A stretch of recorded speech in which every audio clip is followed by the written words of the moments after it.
The mop bucket rattled against the marble floor as Ethan Hayes pushed it down the gleaming hallway of Silvertech Industries, a place that smelled like money, power, and everything he didn't have. He was invisible here, just the janitor with calloused hands and quiet eyes. But he didn't mind.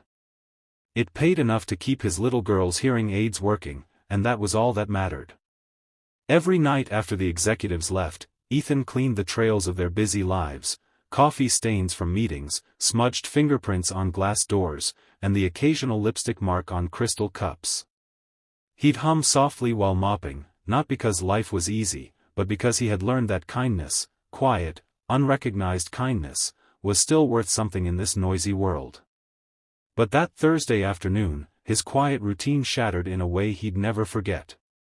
It started in the lobby, where the security guard had waved in a visitor who seemed a little lost. She was young, maybe late 20s, holding a small folder close to her chest. She looked around, lips moving soundlessly. Her eyes darted from sign to sign, panic beginning to bloom in them. Ethan noticed her from across the floor, freezing mid-swipe of his mop. Something about her confusion tugged at him, like looking into a moment he knew too well. She tried to speak to the receptionist, but her words came out as faint breaths, incomplete. The receptionist, already swamped with phone calls, grew impatient. "Ma'am, I can't understand you," she said louder, as if volume would solve it. "Do you have an appointment?" The woman's eyes dropped to the floor, her lips trembling. Then Ethan realized, she wasn't ignoring the question. She couldn't hear it. Ethan's heart clenched. He'd seen that same expression too many times, on his daughter's face, when strangers got frustrated trying to talk to her. That silent hurt of being treated like a problem, not a person. Before he could think, Ethan left his mop leaning against the wall and walked over. "Excuse me," he said softly, touching his chest to get the woman's attention. She looked up, startled. Then he did something that made her eyes widen, he began to sign. "Hi. Are you okay?" Her expression changed instantly, from confusion to relief so pure it nearly broke him. Her hands moved fast. "I'm here for an interview. But no one understands me." He smiled. "I can help." Up above, unseen by either of them, a figure stood on the glass balcony of the mezzanine floor, Lucas Grant, CEO of Silvertech. He had just stepped out of a board meeting that had drained every drop of patience he had. The company was under pressure, new contracts, layoffs, media noise. He had stopped caring about people a long time ago. Efficiency was what mattered. Results. Not emotions. But now, leaning on the railing, he watched the janitor below, hands still damp from bleach, communicating fluently with the deaf visitor. The scene was quiet, almost serene. The janitor's movements were careful, respectful, warm. The woman's face transformed from fear to gratitude before his eyes. Lucas couldn't remember the last time he'd seen something so human. Ethan guided the visitor to a seat and signed, "Wait here. I'll talk to them for you." Then he turned to the receptionist. "She's here for an interview," he said gently. "She's deaf. Can I help interpret until someone from HR comes down?" The receptionist blinked. "Oh. I didn't know." Sure." Within minutes, Ethan was sitting beside the woman in the conference room, translating questions from a slightly awkward HR manager. When she signed her responses, Ethan voiced them, clear, confident, every word filled with pride that wasn't his but felt like it could be. Lucas stayed on the balcony the entire time, arms folded, pretending he was just checking the time. But he couldn't leave.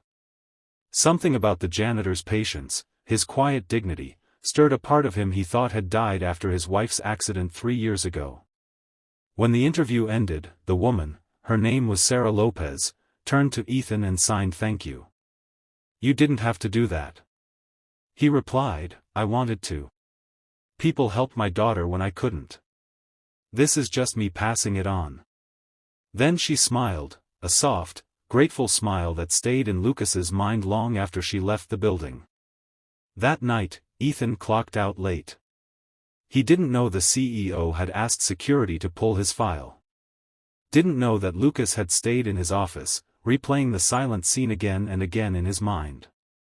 The next morning, Ethan arrived early as usual. But before he could start mopping, a voice echoed across the hall. "Ethan Hayes?" He turned, startled. It was Mr. Grant himself, sharp suit, unreadable face. Ethan wiped his hands on his coveralls. "Yes, sir. Sorry, I'll get out of the way." But Lucas shook his head. "You're not in the way. Walk with me." They walked through the hall in silence. Then Lucas said quietly, "I saw what you did yesterday. With the visitor." Ethan hesitated. "Oh. I just wanted to help." Lucas stopped and looked at him. "Most people don't." Ethan shrugged. "Most people don't have a reason to understand." Lucas's gaze softened just a fraction. "You have a daughter, right?" Ethan froze. "How did you?" "I asked HR. She's deaf?" "Yes, sir. She's 9. Bright as the sun." There was a pause, then Lucas said, "I lost someone who could have used someone like you. My wife. After the accident, she couldn't speak for a long time. I didn't know how to talk to her without words. I gave up." "You didn't." The words landed heavy between them. Then Lucas turned to him, an unexpected spark in his voice. "I want you to come upstairs." Ethan blinked. "Sir, I'm just—" "You're not just anything," Lucas interrupted. "I want your help. We're launching accessibility features for our software line. But we've been failing, because no one here actually understands what inclusion looks like." "You do." Ethan stared, his mop handle still in his hand. "You want me to help with that?" "Yes," Lucas said simply. "You and, if she's willing, that young woman you helped. Sarah Lopez." Ethan couldn't speak for a moment. His throat tightened. "Sir, I'm no engineer. I don't even have a degree." Lucas smiled faintly. "You have something better. Empathy." That was how it started, the janitor and the deaf applicant becoming the heart of Silvertech's new accessibility program. Ethan learned fast, his insights bridging worlds that had never connected before. And Sarah? She became the company's first inclusion consultant, teaching sign language to staff. Within months, what began as a small effort turned into a nationwide campaign for accessible communication. And from that balcony, where Lucas had once stood watching silently, he now often joined them, learning to sign, too. One evening, after a long day, Ethan was packing up when Lucas approached him again. "You know," the CEO said, his tone lighter, "I used to think leadership was about control. Turns out, it's about compassion." Ethan smiled. "Sometimes it just takes seeing it once to remember what it looks like." Lucas nodded. "I saw it in you." A week later, a company-wide meeting was held. To Ethan's complete shock, Lucas took the stage and announced, "The man who reminded us what true communication means, Ethan Hayes, is being promoted to lead accessibility coordinator." Applause thundered across the room. Ethan stood frozen, tears stinging his eyes. From the front row, Sarah smiled and signed congratulations. Ethan signed back, "We did this together." That night, when he returned home, his daughter ran into his arms. "Daddy," she said through her small, robotic voice, the sound soft but perfect.